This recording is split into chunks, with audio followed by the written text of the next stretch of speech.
अपने घरों में अपने बच्चों को बाइबल पढ़ने की आदत डालें, वर्शिप करने की आदत डालें। परमेश्वर कहां रहता है? क्या लिखा है बाइबल में? कुछ लोग कहते हैं परमेश्वर स्वर्ग में रहता है। वचन कहता है स्वर्ग उसका क्या है? सिंहासन है, उसका ऑफिस है। वो आदमी अपने ऑफिस में नहीं रहता, वो घर आता है। और लिखा पृथ्वी उसके पैरों की क्या है? चौकी है। तो जो पैरों की चौकी है उसमें वो रह कैसे सकता है? जो उसका ऑफिस है उसमें वो रह कैसे सकता है? वचन कहता है परमेश्वर स्तुतियों के बीच में क्या है? विराजमान। आप जानते हैं क्यों क्रिश्चियन लोग आज कंफ्यूज रहते हैं? क्यों ऐसी स्टेट में रहते हैं जहां उनको यह नहीं मालूम कि मुझे अपनी लाइफ में क्या करना है? जल्दी निराश हो जाते हैं, डिस्करेज हो जाते हैं, ठंडे हो जाते हैं। क्यों? क्योंकि उन्हें यह मालूम नहीं कि मुझे क्या करना है। ना तो उनको अगुवाई मिलती है। अगुवाई क्यों नहीं मिलती? क्योंकि आपने अपने आप को बहुत से इस दुनिया के अफेयर्स में घुमाया हुआ और छुपाया हुआ है। जब भी आप देखेंगे आपकी लाइफ में छुटकारा आएगा ना, आपके अंदर से आएगा। आप संतरे के पेड़ को जितना मर्जी बाहर से जोर लगाओ, बाहर से आप संतरा लगा नहीं सकते, वो निकलेगा वो उसके अंदर से ही। उसी तरह से जो चेंज होगा, छुटकारा होगा, सबसे पहले आपके अंदर से शुरुआत होगी उसकी। लेकिन आज अगर एक क्रिश्चियन निराश क्यों है या वो कंफ्यूज क्यों है? क्योंकि उसे मालूम नहीं कि मुझे अपनी लाइफ में नेक्स्ट स्टेप कैसे लेना है। अब नेक्स्ट स्टेप क्या लेना है, मुझे कौन सी पढ़ाई करनी है, कौन सा बिजनेस करना है, कौन सा स्टेप लेना है, कब लेना है, ये मालूम क्यों नहीं? क्योंकि उनको ये नहीं पता कि परमेश्वर मुझसे चाहता क्या है। पता क्यों नहीं? क्योंकि परमेश्वर के साथ वैसा कनेक्शन नहीं है आपका। आप हैं उसके बेटे और बेटियां, आप स्वर्ग में भी चले जाएंगे, लेकिन धरती के ऊपर सक्सेसफुल होने के लिए आपको रोज परमेश्वर के साथ सहभागिता रखनी पड़ती है। आप जानते हैं जब आप वर्शिप करते हैं, लोगों को लगता है, आप भी आज भी अगर चर्च में देखो, मैं सालों से कह रहा हूं, आज भी अगर आप चर्च में देखोगे तो 40% लोग वर्शिप के बाद आए होंगे चर्च में आज भी। क्योंकि लोगों को नहीं मालूम वर्शिप करने का महत्व क्या है, या वर्शिप उन्हें लगता है चर्च में फिर पहले गीत चलेंगे, उसके बाद प्रचार होगा। हम प्रचार के समय जाते हैं, उन्हें लगता है बहुत कूल चीज है कि प्रचार के समय जाएंगे। वर्शिप करने में, जब आप वर्शिप करते हैं, वो स्तुतियों में विराजमान है। जब आप उसकी स्तुति करने लगते हैं, उसकी प्रेजेंस आप पे उतरती है और तब परमेश्वर का आत्मा आपसे बात करता है। पता है आपको? या आपकी वो ग्राउंड तैयार कर देता है। अगर उसने कुछ बीज डालना हो, किसान अगर बीज डालता है तो पहले जमीन को तैयार करता है। सीधा बीज नहीं जाके डालता, पानी नहीं लगाता, पहले वो जमीन तैयार करता है। कई बार जब आप स्तुति कर रहे होते हैं, आपकी जमीन तैयार होती है। कई बार आप स्तुति कर रहे होते हैं, अगर जमीन तैयार है तो परमेश्वर आपसे बात करता है। कई बार वर्शिप में मैंने देखा है प्रभु ने मुझसे बात की है। लेकिन लोगों को वर्शिप का मतलब नहीं पता।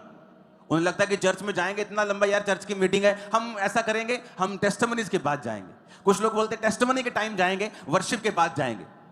और चर्च के 40% लोग वर्शिप के बाद एंटर करते हैं चर्च में आज भी। चाहे गिनती बड़ी हो गई है, अब हजारों एंटर कर जाते हैं, वो बात अलग है, लेकिन अभी भी वो सिस्टम बना हुआ है सालों से कि वर्शिप करने का जो इंपॉर्टेंस है लोगों को पता नहीं। वो कहता है मैं स्तुतियों में क्या हूं? विराजमान। परमेश्वर स्तुतियों के बीच में विराजमान है। जब आप स्तुति करते हैं, प्रभु की उपस्थिति आपकी लाइफ में आती है, वो आपसे बात करती है, आपको छुड़ाती है, कंफ्यूजन खत्म होती है, वो धीरे धीरे आपको गाइड करने लगता है। आपको कई बार, मैं ये किस तरह से आपको समझाऊं, आपको प्रैक्टिस करनी पड़ती है। किस चीज की? प्रभु के साथ रहने की। हमेशा क्या वर्शिप कर रहे हैं तब परमेश्वर की उपस्थिति को आप महसूस करते हैं। आप फिर बाइबल पढ़ते हैं, आप फिर प्रार्थना करते हैं, आप जाते जाते भी गैर भाषा में प्रार्थना करते हैं। आप प्रभु को लगातार इनवाइट कर रहे होते हैं और लगातार कॉन्शियस होते हैं कि परमेश्वर मेरे संग है, परमेश्वर मेरे संग है। तब शुरुआत होती है। एक दिन वो छोटी सी बात करेगा और आपकी 10 पुश्तें चेंज हो जाएंगे। मैं आपको बता रहा हूं, स्मॉल बात। इस सेवकाई में आने से पहले, इस जगह में आने से पहले 7 साल में मैंने 8 जगहें बदली हैं चर्च की। जो जगह लेते थे भर जाती थी, अब क्या करें, अगली जगह।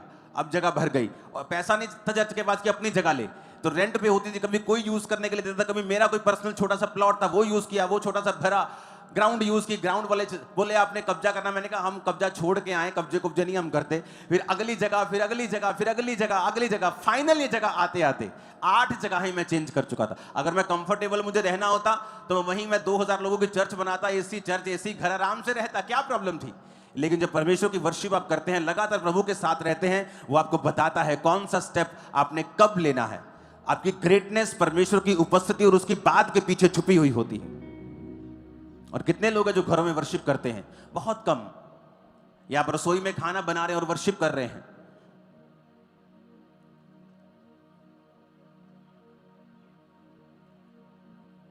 जब बाइबल के सामने हम जाते हैं, ऐसा लगता है कि पूरा फेस कालक से भरा हुआ है, क्योंकि वचन कहता है कि जो परमेश्वर का वचन है ना, वो मिरर है, वो आईना है। वो आईना दिखाता है कि तुम कहां स्टैंड करते हो। हालेलुया। कई बार मैं अपने प्रेयर रूम में जाता हूं और जब मैं वर्शिप करने लगता हूं, मैं लगातार वर्शिप करता हूं 2 घंटे। गीत चल रहा है, मैं वर्शिप कर रहा हूं, बीच में प्रेयर कर रहा हूं, वर्शिप कर रहा हूं। वर्शिप इंपॉर्टेंट है। जब आप प्रभु की आराधना करते हैं, वो स्तुतियों के बीच में विराजमान है, बाइबल कहती है। इन छुटकारों के हफ्तों में जो आज से शुरू होगा, आपको ये बातें आज से लिख कर रखनी है। वर्शिप करने की आदत डालनी है, बाइबल पढ़ने की आदत डालनी है, विरोध में हटना नहीं है, क्योंकि छुटकारा नजदीक है। शैतान चाहता है आपका छुटकारा ना हो, लेकिन आपका छुटकारा होगा यीशु मसीह के नाम में। और हर एक व्यक्ति का छुटकारा होता है। मुझे भी अगले लेवल पे जाना है, तो मुझे भी एक छुटकारे की जरूरत है, तो परमेश्वर छुटकारा देगा। रास्ता यही है। रास्ता वचन के बीच में से होकर जाता है, उसकी उपस्थिति के बीच में से होकर ही जाता है। आज से ये कलीसिया एक और प्रार्थना करेगी सभी स्टेट्स के लिए, इंडिया की सारी स्टेट्स के लिए, जहां जहां परसिक्यूशन हो रही है, क्रिश्चियन लोगों की बहुत सताव हो रहा है। आप उन स्टेट्स के लिए, उस स्टेट्स के सारे सरकारों के लिए आप लोग प्रार्थना करेंगे, और इसे भूलना नहीं है। आज के बाद इस पॉइंट को भूलना नहीं है, क्योंकि उन मसीह लोगों को आपकी प्रार्थनाओं की और मेरी प्रार्थना की जरूरत है। हम ऐसा नहीं सोच सकते यहां सब कुछ ठीक है तो वहां सब कुछ ठीक नहीं, तो हम ठीक है तो सब ठीक है। लेकिन हमें दुखों में शामिल होना है, हमें प्रार्थनाओं में शामिल होना है। जो कर सकते हैं उन्हें करना है। आमीन। जब भी आप प्रार्थनाओं में बैठे, खासतौर पे अपने सेवकों के लिए, चर्च के लिए, ये चर्च के लिए, बाकी स्टेट्स के लिए, उनकी चर्चेस के लिए आपको प्रार्थनाएं करनी है। और मेरा विश्वास है परमेश्वर बदलाव लाएगा। आमीन। अपने हाथों को उठाओ, एक वायदा करो, आज से मैं वर्शिप करूंगा और आज से मैं वचन को पढ़ूंगा। आज से मैं प्रभु के साथ अपनी सहभागिता को रखूंगा। उठ जाओ सब जन, अपने हाथों को उठाओ और कहो खुदा कि वो आपको माफ करे, वर्शिप का आत्मा आपको दे, वचन पढ़ने की स्पिरिट आपको दे, परमेश्वर के साथ सहभागिता करने वाला मन दे। उठाओ अपने हाथों को। जीवन तेरा पल भर बदले, दिल को बदले, रूह को बदले। जीवन तेरा पल भर बदले, दिल को बदले, रूह को बदले। जीवन तेरा पल भर बदले, दिल को बदले, रूह को बदले। जीवन तेरा पल भर बदले, दिल को बदले, रूह को बदले। उजड़ा सब कुछ खिल जाता है, खिल जाता है। उजड़ा सब कुछ खिल जाता है, खिल जाता है। वो हालात बदल देता है, बदल देता है।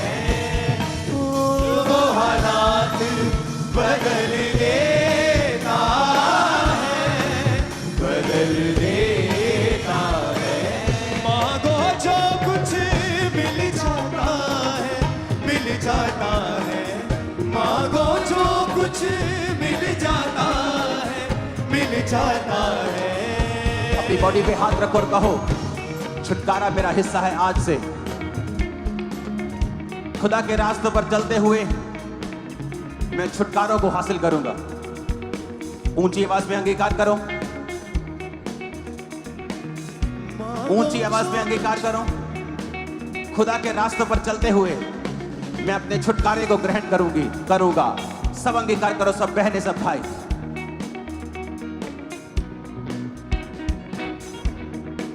सबसे पहले अपने हाथों को उठाओ उनको जो अपनी फाइल्स के साथ आए हैं, अपनी visa files, documents, case file, उन्हें अपने हाथों में उठा लो। परमेश्वर का आत्मा अपनी सामर्थ्य से आपको छुए और सब प्रकार का छुटकारा आपके जीवन में प्रवेश करे अभी यीशु मसीह के नाम में। अंधकार की शक्तियां आपकी जिंदगी में काम न करने पाए और सारे शैतानी बंधन यीशु मसीह के सामर्थ्य नाम से टूट जाएं। आमीन। ऊंचा ये आशीष हमारी है चर्च। यीशु हालात बदल दे